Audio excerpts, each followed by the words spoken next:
देखो, accounting in the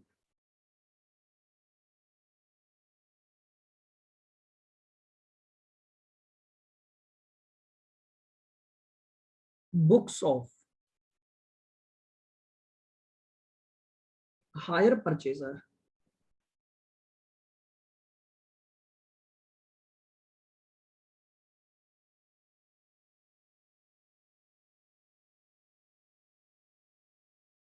accounting in the books of hire purchaser.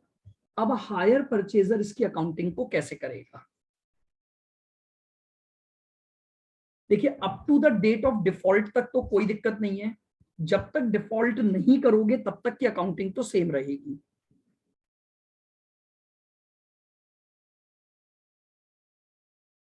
तो लिखिएगा entries up to date of default,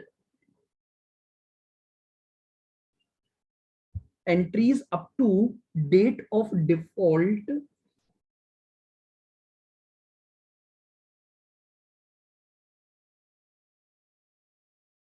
remains same, entries up to date of default remains same।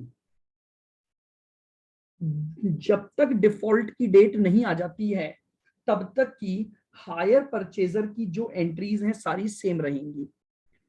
अब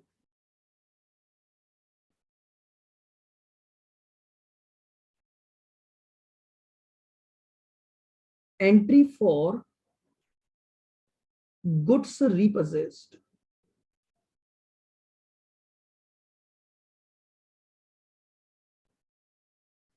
अब आपका goods ले लिया जाएगा।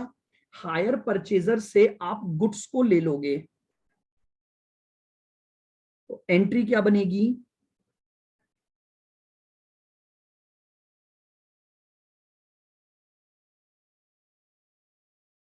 Higher vendor account debit to asset.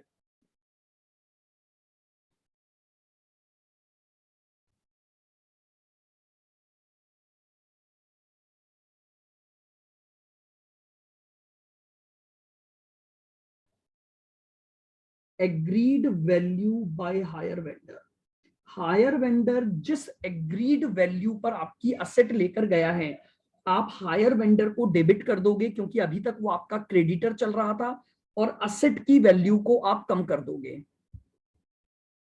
अब इस रीपोजीशन पर आपका जो भी फायदा नुकसान हुआ उसे आप रिकॉर्ड कर लोगे। जो हायर वेंडर ने अपनी इच्छा से बोला होगा वही वैल्यू लिखी जाएगी। वही ली जाएगी ना भाई। आप समझो, हायर वेंडर बोल रहा है कि मैं तुमसे पैसे मांगता था तो मैं तुम्हारा क्रेडिटर था, अब हाँ। मैं तुम्हारी असेट लेकर जा रहा हूं इस पर्टिकुलर वैल्यू पर, तो तुम उतने से ही तो डेबिट कर सकते हो मुझे। Yes sir. तुम्हारी वैल्यू से थोड़ी मानूंगा मैं। उसके बाद हम क्या करेंगे? Calculate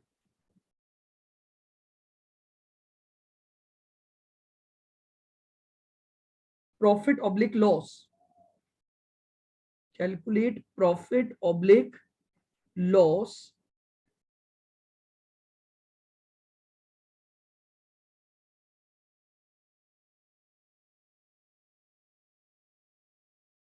on repossession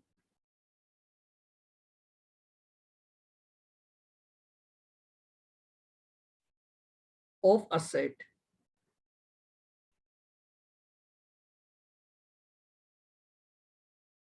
and transfer to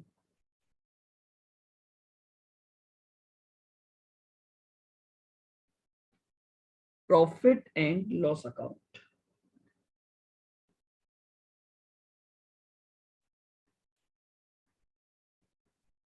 अब हायर परचेजर भाई क्या करेगा? वो ये देखेगा कि मेरी बुक्स में तो असेट की ये वैल्यू चल रही थी, लेकिन हायर वेंडर उसे इतनी वैल्यू पर लेकर गया, तो हायर परचेजर को जो भी फायदा या नुकसान होगा वो उस नुकसान की अकाउंटिंग कर देगा। एक पॉइंट करवाना। ए क्या करूं? हाँ सर।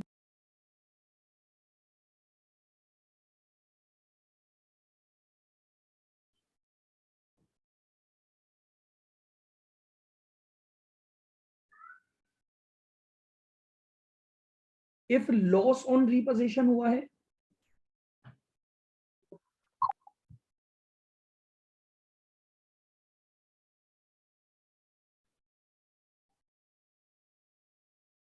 तो एंट्री बनेगी profit and loss account debit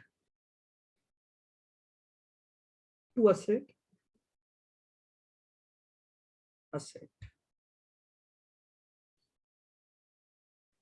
और B, if profit on reposition,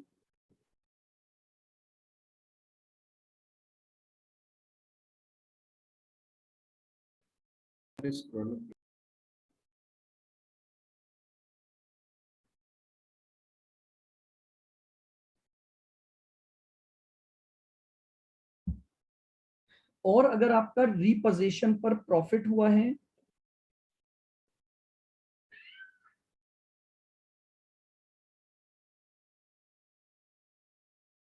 तो एंट्री डलेगी असेट अकाउंट डेबिट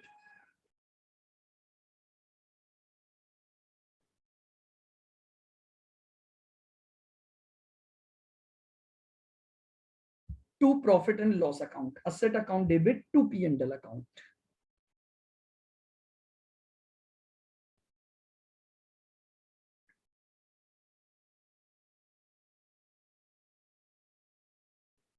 अब प्रॉफिट लॉस भी चार्ज हो गया,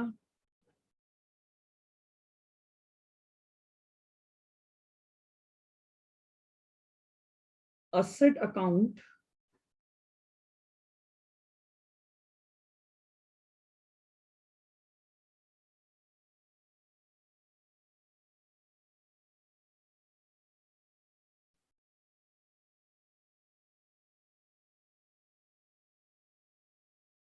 will show a balance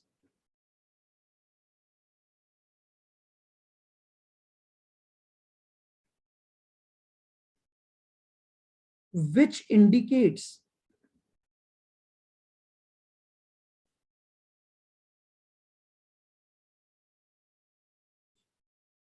depreciated value of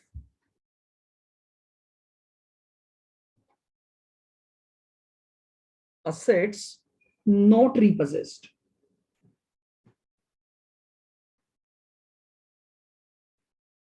अब एक और दिक्कत है, अभी भी एसेट अकाउंट क्लोज नहीं हुआ, क्योंकि हो ही नहीं सकता, क्योंकि आप सारी एसेट लेकर नहीं गए। आप समझ रहे हो? तो सारी एसेट लेकर नहीं गए तो उस केस में ना तो एसेट अकाउंट खत्म हुआ होगा, ना हायर वेंडर खत्म हुआ होगा। तो एसेट अकाउंट में अब जो भी बैलेंस दिखाई दे रहा है इस अकाउंटिंग को करने के बाद, ये माना जाएगा कि ये उनकी डेप्रिशिएटेड वैल्यू है जो गुड्स अभी तक आपका रिपोजेस्ड नहीं हुआ है। सर एक बार वापस बोलो। भाई 5 में से 3 मशीनें लेकर गए तो क्या एसेट अकाउंट क्लोज हो गया होगा क्या? नहीं सर। तो एसेट अकाउंट में जो बैलेंस बचेगा वो उन 2 बची हुई मशीनों की वैल्यू WDV को बताएगा, यानी उसके कैरिंग अमाउंट को रिफ्लेक्ट करेगा। भाई सीधी सी बात है, पहले मेरा अकाउंट 5 मशीनों का एक साथ चल रहा था। हाँ। अब उसमें से 3 मशीनें रिपोजेस्ड हो गई तो उनका मैंने पूरा अकाउंटिंग ट्रीटमेंट कर दिया, प्रॉफिट लॉस सब निकाल दिया, लेकिन हाँ। एसेट अकाउंट तो अभी भी एग्जिस्ट कर रहा होगा ना। यस सर, कुछ तो बैलेंस। मैं ये बताना चाह रहा हूं कि जो असेट अकाउंट है उसका बैलेंस ये इंडिकेट कर रहा है कि जो असेट अभी तक रिपोजेस्ड नहीं हुई है अब उनका कैरिंग अमाउंट ही बचा हुआ है बस। Okay sir. क्योंकि फ्यूचर का जो डेप्रिसिएशन लगाओगे वो बची हुई असेट पे ही तो लगाओगे अब आप, हाँ। तो वो उसकी WDV या कैरिंग अमाउंट माना जाएगा। इसी तरह से हायर वेंडर भी क्लोज नहीं हुआ होगा, पता है, क्योंकि आपने हायर वेंडर को अपना क्रेडिटर 5 मशीनों की प्राइस से बनाया होगा। बनाया यस। होगा कि नहीं बनाया होगा? हाँ। अब उसमें से उसने मशीनें कितनी ले ली? 3। 3। तो 2 के लिए तो अभी भी आप उसे पेमेंट करोगे कि नहीं करोगे? हाँ। भाई सीधी सी बात है, 5 मशीनों का पेमेंट करना था, आपके डिफॉल्ट करने की वजह से उसने आपसे 3 मशीनें वापस ले ली, बट 2 तो अभी भी आप ही के पास हैं। तो क्या उन 2 का पेमेंट हायर वेंडर को करोगे या नहीं करोगे, ये बताओ। सर मतलब कॉन्ट्रैक्ट अभी भी चलता रहेगा ये? कॉन्ट्रैक्ट तो चलेगा ही ना, कंप्लीट रिपोजिशन थोड़ी हुआ है। हाँ। हाँ सर, पार्शल फिर का तो मतलब क्या देंगे। होता है, मुझे एक बात बताओ, पार्शल का मतलब क्या होता है? आप थोड़ा कुछ पार्ट। कुछ तो अभी भी आप ही के पास है, तो उनका पेमेंट तो करोगे ही ना हायर वेंडर को। हाँ सर, हाँ। अगर वो पूरा गुड्स उठाकर ले जाता तो ये अकाउंटिंग होती नहीं, वो तो फिर कंप्लीट रिपोजिशन की अकाउंटिंग होती। अभी अपन टॉपिक ही क्या पढ़ रहे हैं, पार्शियल रिपोजिशन। अभी जब क्वेश्चंस करोगे ना तो ये सारी बातें वहां आ जाएंगी। क्या होता है, पहले अपन एक फॉर्मेट दिमाग में सेट कर रहे हैं, तो इसलिए मैं आपको ये सारी बातें लिखवा रहा हूं। फिर जैसे हमने कंप्लीट रिपोजिशन के 2-3 क्वेश्चन एग्जांपल किए, अपने आप हमें अकाउंटिंग समझ आ गई। उसी तरह से हम पार्शियल रिपोजिशन की भी करेंगे। आ जाओ। सर हमारे कोर्स में वो है क्या, रीसेल करता है जो आगे, सेकेंड हैंड गुड्स का, तो हायर करवाया ही वेंडर? ना, मैंने आपको मॉड्यूल का क्वेश्चन करवाया तो था आपके रीसेल का। क्या हो गया, ये देखो क्वेश्चन नंबर 10 देखो आपका, जो आपके स्टडी मटेरियल का करवाया था मैंने। ये लो, ये रहा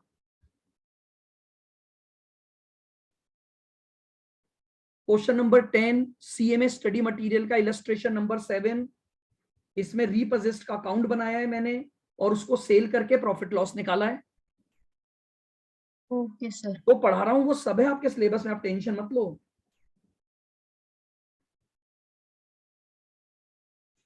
ऐसे थोड़ी इंटर की पढ़ाई हो जाती है।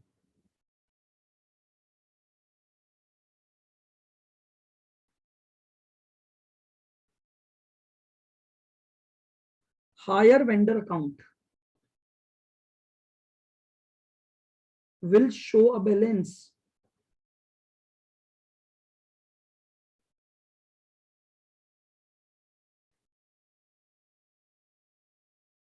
higher vendor account will show a balance which indicate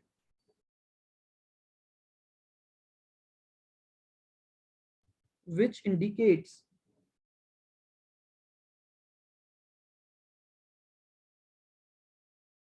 amount due to him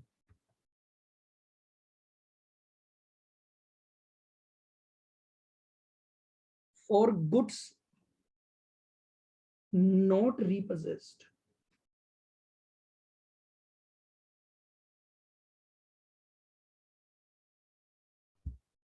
अब मेरी बात को सुनना, हायर वेंडर अकाउंट में भी तो एक बैलेंस चल रहा होगा।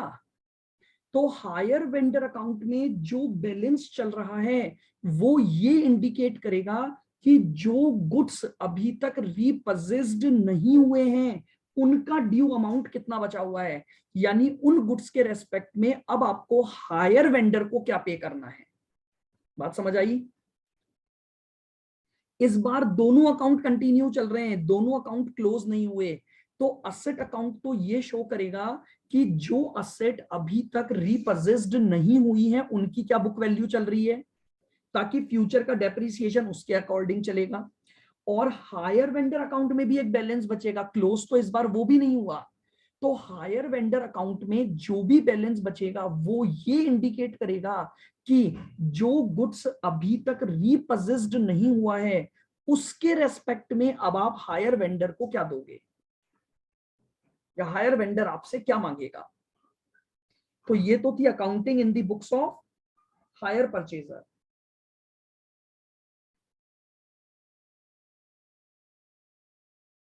सर एक बार फोर्थ पॉइंट लिखा। हाँ जी,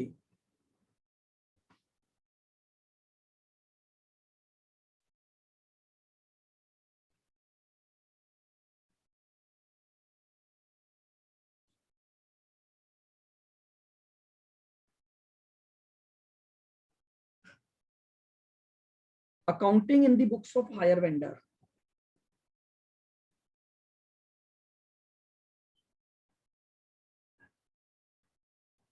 चलिएगा, अब अपन बात करते हैं हायर वेंडर की बुक्स की अकाउंटिंग की, कि हायर वेंडर में क्या क्या करना पड़ेगा अब आपको।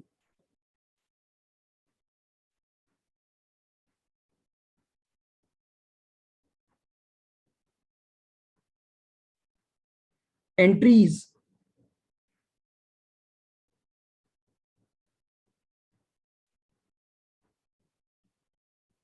अप टू द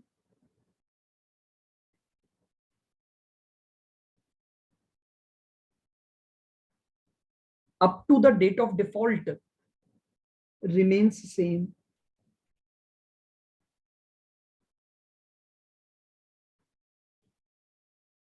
ये लो, पहला पॉइंट तो बिल्कुल सिंपल है। जब तक डिफॉल्ट नहीं हो जाता तब तक हायर वेंडर की बुक्स में सेम अकाउंटिंग चलती रहेगी।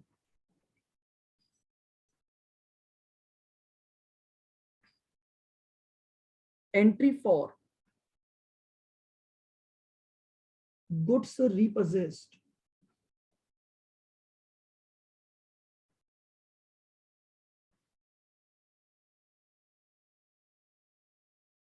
फिफ्थ पॉइंट दिखाऊं, ये लो। एंट्री फॉर गुड्स रिपोजेस्ड,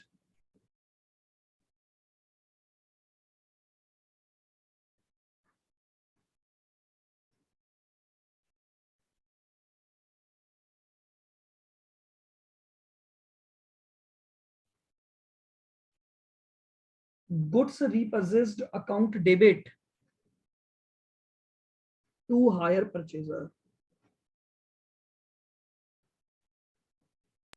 असेट के अकाउंट में तो आएगा कि WDV, जो नॉट रीप्रोसेस्ड वाले goods। वैल्यू का मतलब होता है कैरिंग अमाउंट, या बुक वैल्यू कह दो या उसकी WDV कह दो, उसी को बोलते जो हैं डेप्रिशिएटेड वैल्यू। जो दो बची, मतलब जो बची हुई है मशीन्स, हाँ जी, नॉट रिपोजेस का मतलब जो बची हुई है।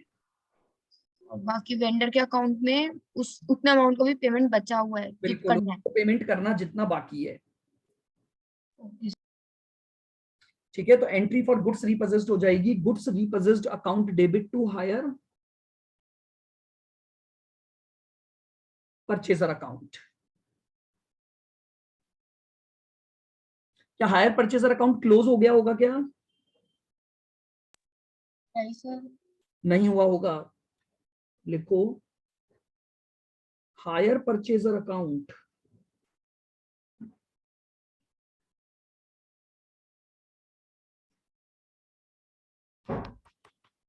Higher purchaser account will show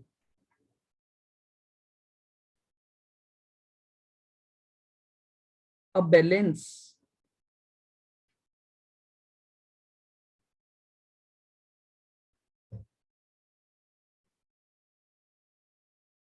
which indicates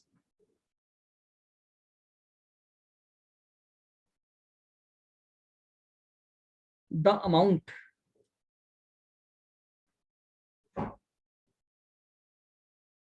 due from hire purchaser account will show a balance which indicates the amount due from him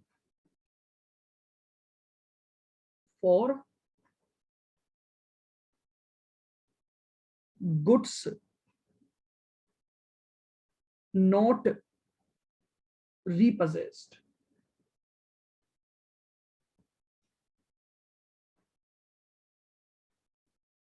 इसी तरह से जब हायर परचेजर का बैलेंस निकालूंगा तो हायर परचेजर में जो बैलेंस होगा वो इंडिकेट करेगा कि अभी भी मुझे उससे क्या अमाउंट लेना बाकी है।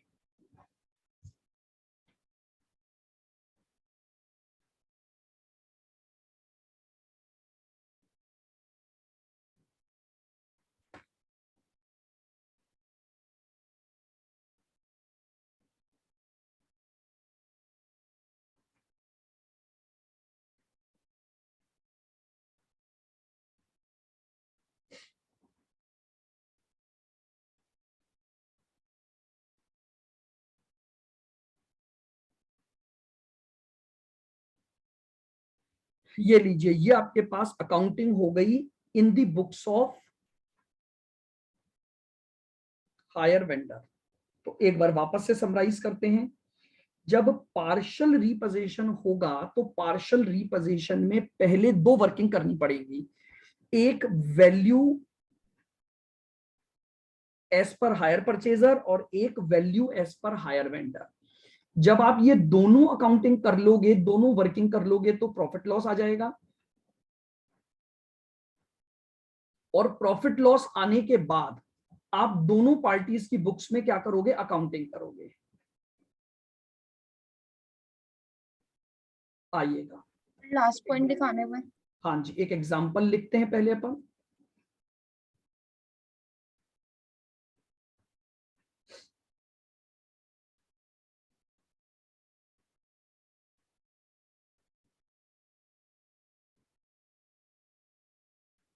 Example,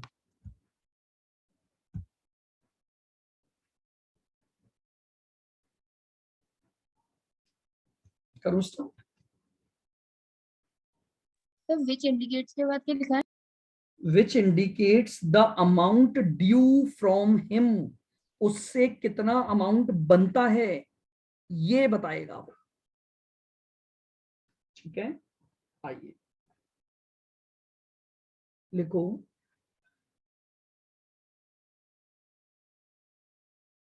J limited sold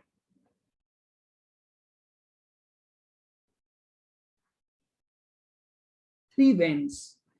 J Limited sold 3 vans to A Limited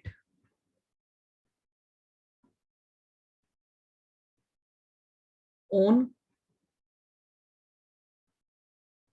1st January 2018.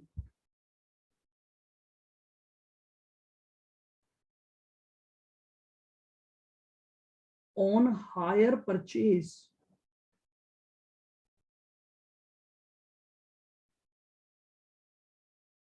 system, J Limited ने 3 वैन बेची हैं हायर परचेज सिस्टम पर।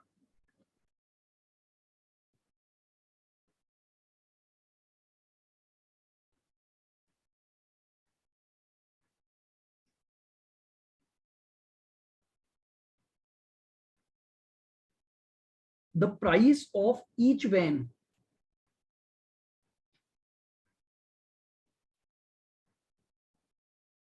was rupees 90,000.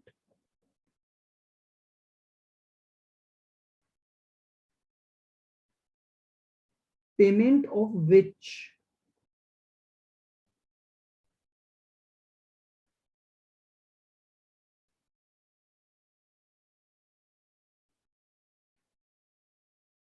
which was to be made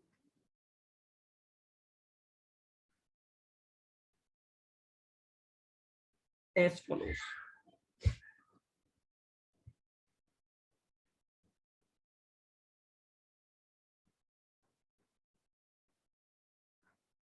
Rupees 30,000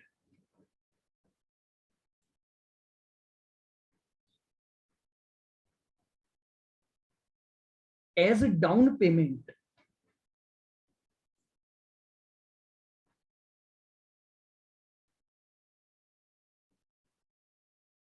for each van. 30,000 रुपए हर van के respect में down payment का amount होगा।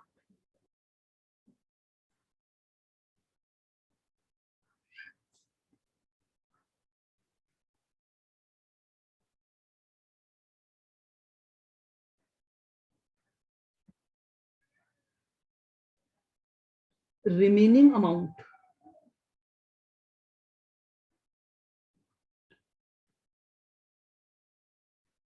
इन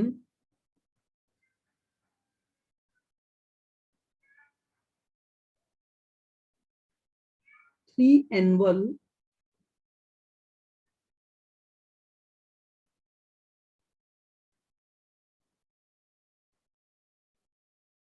equal installments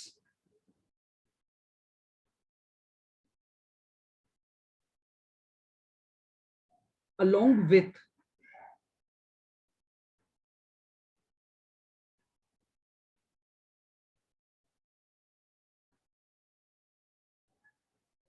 interest at the rate 15%.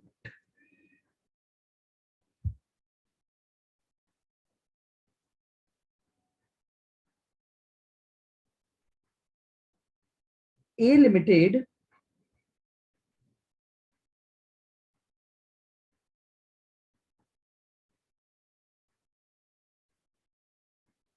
were charging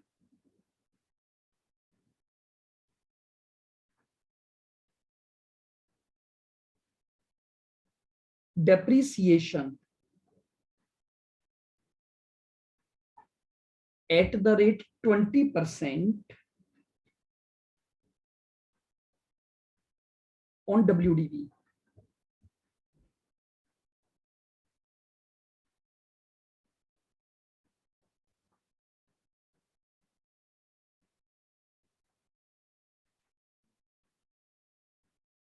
After payment of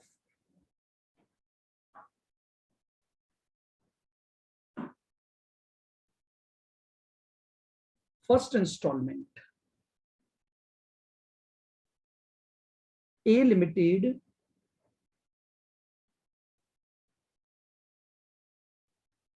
could not pay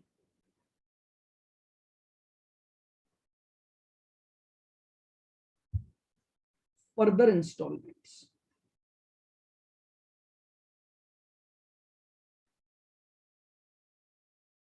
further instalments, पहली instalment तो pay हो गई, लेकिन उसके बाद ए लिमिटेड आगे की कोई भी इंस्टॉलमेंट पे नहीं कर पाया.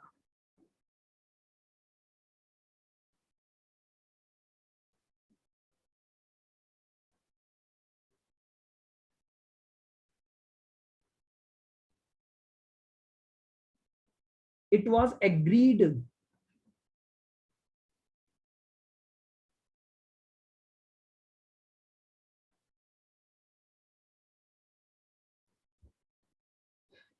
agreed between the parties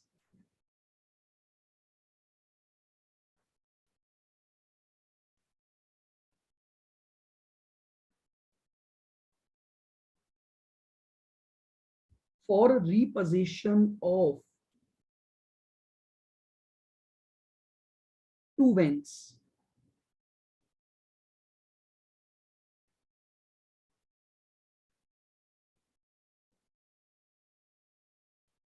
Adjusting their value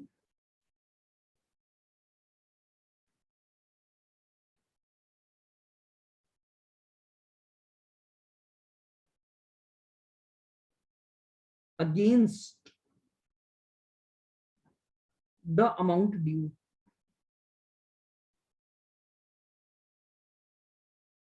Against the amount due.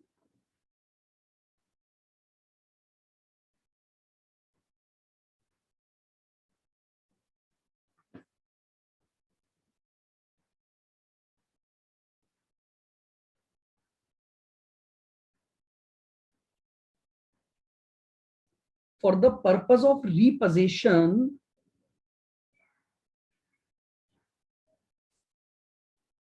J Limited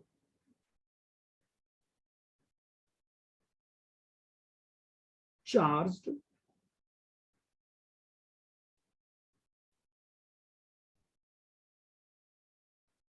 depreciation at the rate 30%.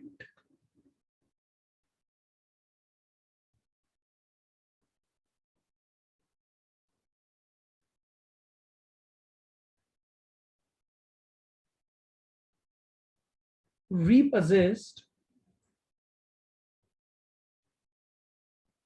goods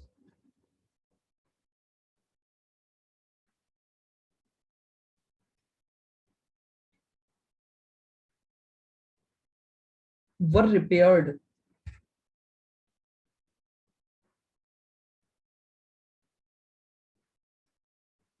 at a cost of rupees 2,000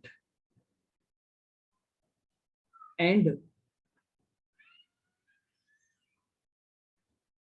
were sold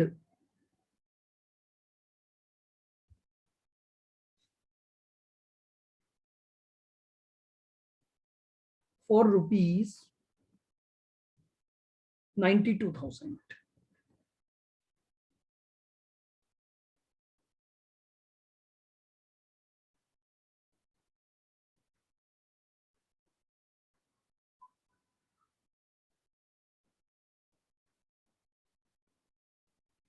Prepare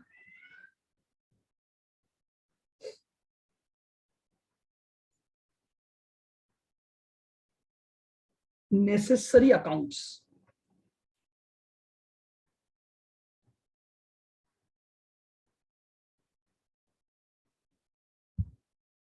in the books of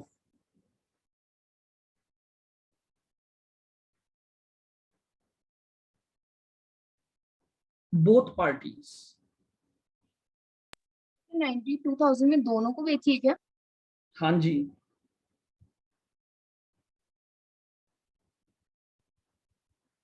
prepare necessary accounts in the books of both parties up to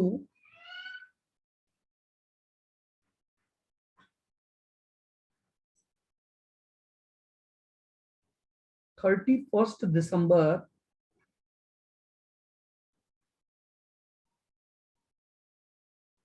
2019।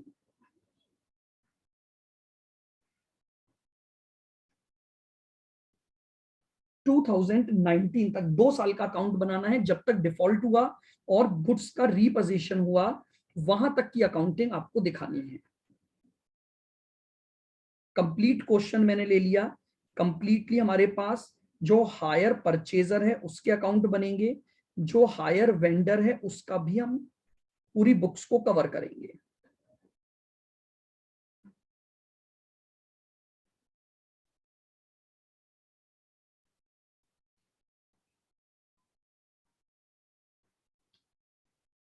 उतार लीजिए पूरा question ये वाला, ठीक है। Partial रीपोजीशन का एक example लिया है। 3 वैन हायर परचेज सिस्टम पर बेची गई हैं और उन 3 वैन में से 2 van due to the default of instalment आपकी हायर वेंडर ने रीपोजेस्ट कर ली और एक वैन आप ही के पास छोड़ दी है। हायर परचेजर 20% डेप्रिसिएशन चार्ज करता है, लेकिन हायर वेंडर बोल रहा है कि जब मैं इस असेट को लूंगा तो मैं जो डेप्रिसिएशन चार्ज करूंगा वो 30% की रेट से करूंगा। फिर हायर वेंडर ने जो वो गुड्स रीपोजेस्ड हुआ था उसे 2000 का खर्चा करके रिपेयर करवाया और उसके बाद उनको 92,000 में बेच दिया गया। आपको इस पूरे पार्शियल रीपोजीशन की अकाउंटिंग दोनों पार्टीज की बुक्स में करनी है। बताइए, लिख लिया सबने एग्जांपल?